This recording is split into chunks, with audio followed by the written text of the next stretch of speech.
a friend of mine at my last birthday bought me as a birthday present, one of the worst birthday presents of my life, which was an entry in the Jersey Hospice half. And not only that, the running number 1. I took up running when I was 35. I'd been a sprinter at school. I actually got the British under 1600 yard record unofficially in practice. But then I discovered girls and fags and booze and everything else. And I didn't really do much exercise at all throughout my 20s, into my 30s. Then I got involved in our family business at that time in a massive lawsuit, which I was having to run because my father was ill. And I was waking in the night with pins and needles in my fingers, my scalp was crawling. And I thought, what have I got wrong with me? And I'm pretty sure it was tension. And I happened to catch a documentary on Panorama, and they had a guy called Sir Michael Edwards who was running British Leyland at a time of their big union dispute. And the interviewer said, Sir Michael, you're running one of the biggest companies in England. You're driving your car through a Longbridge plant with 50,000 people shouting at you and bashing your car with baseball bats every day. You always look relaxed. What is your secret? He said, I play squash 4 times a week and I don't miss a game. He said, if you keep fit, cope with anything life throws at you.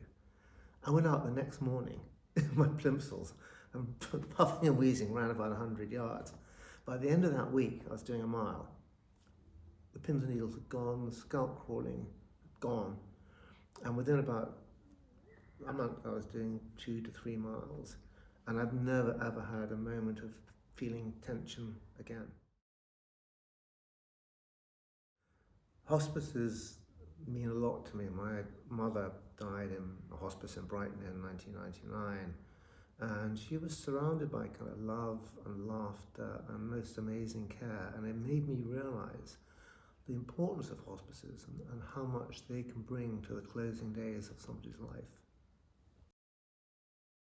Yeah, if I can do it now to 2:30, I'd be happy. If I got closer to 2, I would be over the moon. I did the 11 miles in 2 minutes and 2, so I know people go faster in races, I've seen it myself, so if I got close to 2:15, I think then I'd have a big smile on my face. Robin Smith, who's the chief of police, who's a mate of mine, he's going to come along and pace me, so we're going to do it together.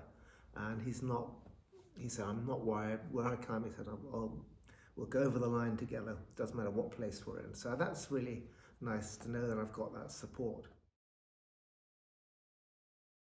The opportunity for a murder set in and around a marathon is definitely too good to pass up.